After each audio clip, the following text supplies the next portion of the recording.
শ্রীমঙ্গল আমার স্বপ্ন ছিল, আজ এটা আমার স্মৃতি হয়ে উঠল। সবুজের মাঝে একদিন চায়ের ঘ্রাণে ভেজা বাতাস আর মানুষের মুখে ছড়িয়ে থাকা সৌন্দর্য।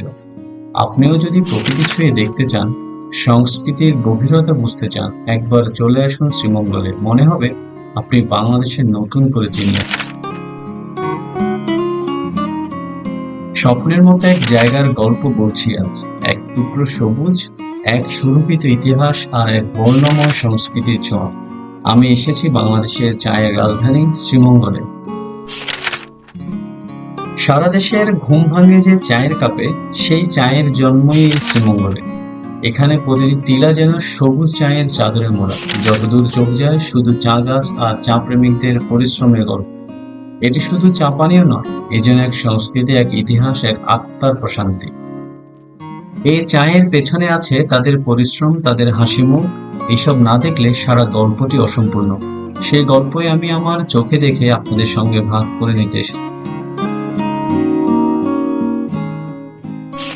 এই মাধবপুর লেকে সবিতাদির সাথে দেখা হলো। উনি আসলে এখানকার ডেইলি চা পাতা তোলেন উনি। সো ওনার সাথে একটু কথা বলি, পুরো প্রসেসটা ওনারা আসলে কিভাবে করে করেন।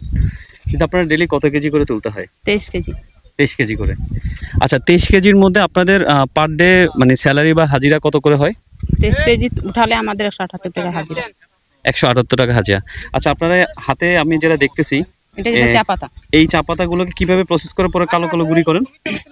ওই চা পাতা বানায়, হ্যাঁ, এটা তো মেশিনে বানায়। শুকিয়ে? না, হ্যাঁ, শুকিয়ে মেশিনে পেরে এরপর দানা দানা হয়। আর এটা আমরা যেটা নিজেরা বানাই খাই, এটা আমরা ছেঁচে রোদে দিয়ে শুকিয়ে দিব, এরপরে চা বানাই খাই। আচ্ছা, যদি ভাবেন যে কোনোদিন আপনি 23 কেজি পুরোটা তুলতে পারলেন না, তো ওই দিনের আপনার বেতন বা হাজিরাটা কিভাবে কি হবে? হাফ হাজিরা দিবে। হাফ হাজিরা।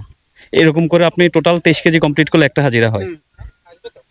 তো গাইজ, এইরকম করে আসলে ওনাদের প্রতিদিনের কার্যকলাপগুলো চলতে থাকে। তারপর হচ্ছে আমাদের বড় যে ফিনলে আছে, স্পানি আছে, ওরা এরকম করে নিয়ে গিয়ে তারপরে চা পাতা প্রসেস করে সেটা আপনারা শহরের সবাই আনাচে কানাচে সবাই হচ্ছে সেই চা পাতাটুকু পায়। সো এই হচ্ছে ওনাদের জীবন। আর এখানকার ওনার একটা ছেলে আর একটা ছোট একটা মেয়ে। সো ছেলেকে ওনার গভর্নমেন্ট স্কুলে পড়াচ্ছে।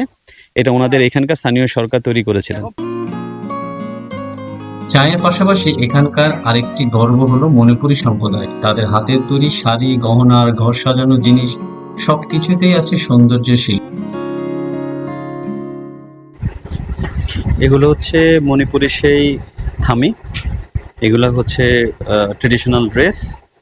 একটা স্কার্টের মতো থাকে লং, আর একটা হচ্ছে উপরে থামির মতো থাকে।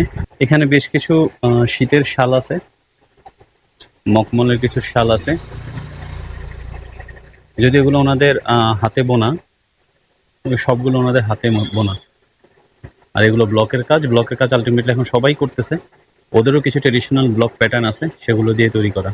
আর এগুলো স্পেশালি মণিপুরি যে শাড়িগুলো আপনারা কিনেন, সেগুলো হচ্ছে এখানে আছে। এই মণিপুরি পাড়ার পাশে হচ্ছে একটা দুর্গা মন্দির। সেই দুর্গা মন্দিরের পাশে ওনাদের গৃহস্থভাবে ওনার ওই তাঁত মেশিন সেই মণিপুরি শাড়িগুলো বানায়।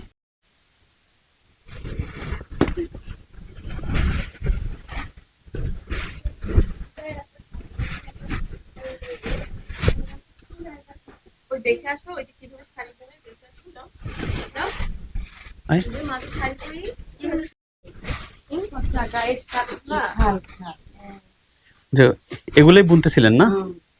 উল সুতায়। এগুলো একটু ধরো তো মা, একটু দেখাই। এগুলো কাকে কেমন ছাড়তেছেন বাজারে? মানে আপনারা এখান থেকে কত ছাড়তেছেন যদি আমরা নিতে চাই মনে করেন, বা কেউ এসে যদি নিতে চায়? 500 করে ছাড়েন। আচ্ছা, প্রতিটা চাদর ওনারা 500 করে এখান থেকে বিক্রি করতেছে, যেটা আসলে বাজারে প্রায় 1200 থেকে 1500 টাকা দিয়ে আপনাদের কিনতে হবে। তো সেই ক্ষেত্রে আপনারা যদি কখনো শ্রীমঙ্গল আসেন, এই মণিপুরি পাড়ার এই গৃহস্থ বাড়ি থেকেও আপনারা নিয়ে যেতে পারেন। ভিডিওটি ভালো লাগলে অবশ্যই লাইক, কমেন্টস ও সাবস্ক্রাইব করতে ভুলবেন না।